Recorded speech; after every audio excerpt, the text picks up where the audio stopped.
Assalamualaikum warahmatullahi wabarakatuh. Yang terhormat Bapak Muhammad Imran SEMAK selaku dosen pengampu mata kuliah pengantar akuntansi dan teman-teman yang saya banggakan.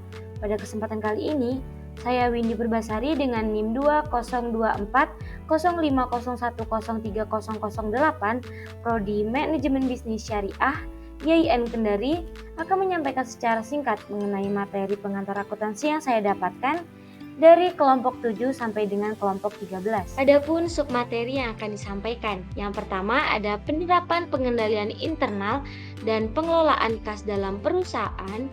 Yang kedua ada penggolongan piutang usaha, klasifikasi dan jenis hutang. Yang ketiga ada karakteristik aset tetap, akuntansi untuk penyusutan dan pelepasan aset tetap. Yang keempat ada memahami aset dan keuangan tak berwujud. Yang kelima ada liabilitas lancar, gaji dan pajak penghasilan. Yang keenam ada tunjangan karyawan. Yang ketujuh ada akuntansi perusahaan perseorangan, persekutuan, dan likuidasi.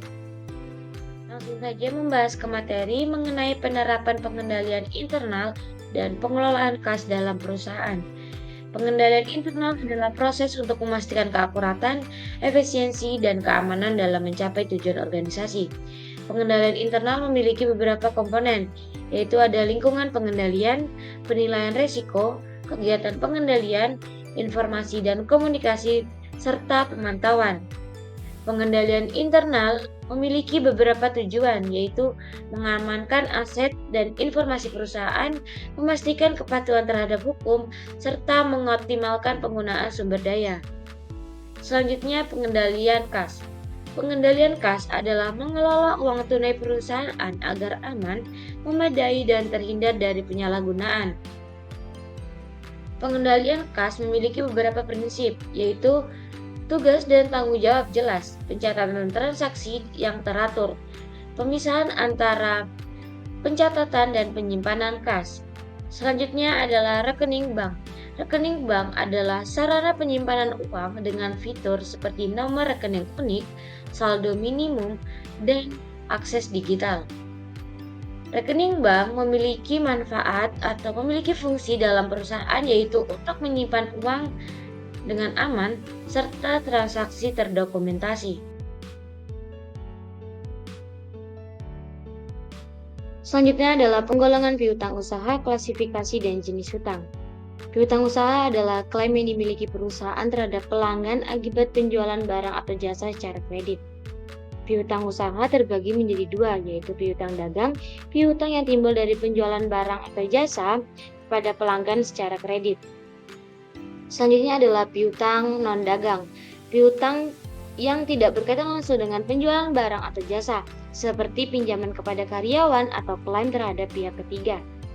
Akuntansi untuk piutang tak tertagih adalah piutang yang tidak dapat ditagih kembali oleh perusahaan. Akuntansi terhadap penghapusan langsung adalah pendekatan di mana perusahaan menghapuskan piutang yang dianggap tidak tertagih secara langsung pada saat keputusan diambil.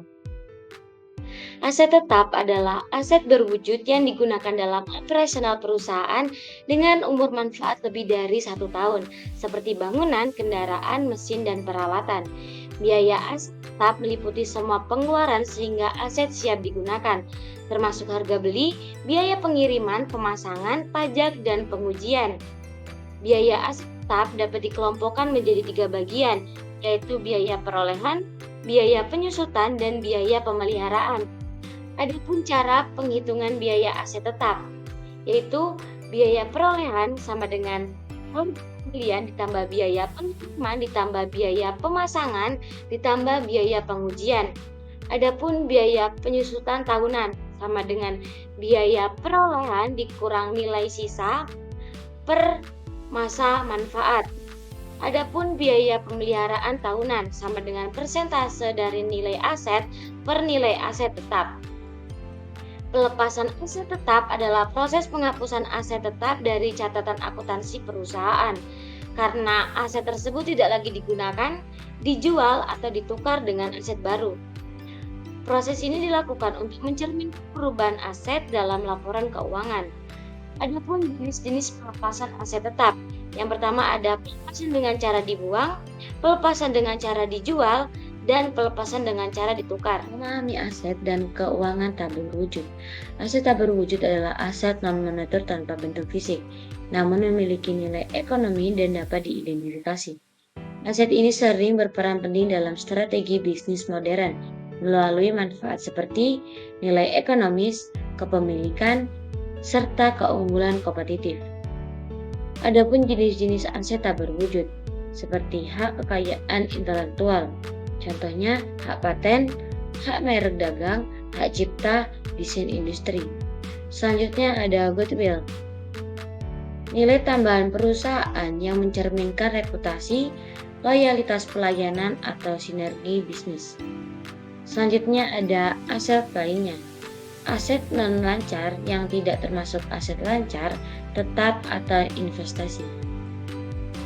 Selanjutnya, pentingnya aset tak berwujud di dalam bisnis. Yang pertama ada meningkatkan pendapatan, keunggulan kompetitif, penghematan biaya, serta pertumbuhan bisnis yang membantu peluang pasar baru dan menciptakan ceruk pasar.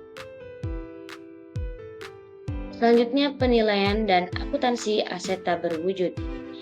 Yang pertama ada metode penilaian, yaitu ada metode dasar, menilai berdasarkan nilai pasar aset sejenis. Selanjutnya ada metode biaya, menilai berdasarkan biaya pengembangan dan akuisisi. Selanjutnya ada metode pendapatan, di mana menilai berdasarkan manfaat ekonomi di masa depan. Selanjutnya adalah liabilitas lancar, gaji dan pajak penghasilan.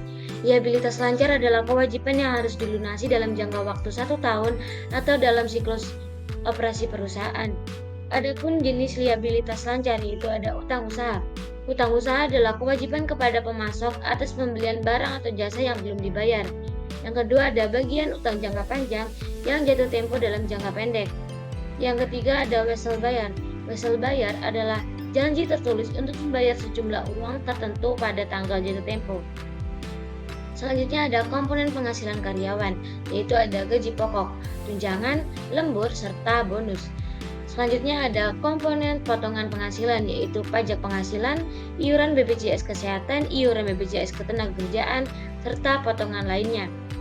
Adapun cara perhitungan liabilitas pemberi kerja, yaitu liabilitas pemberi kerja sama dengan total penghasilan karyawan dikurang total potongan.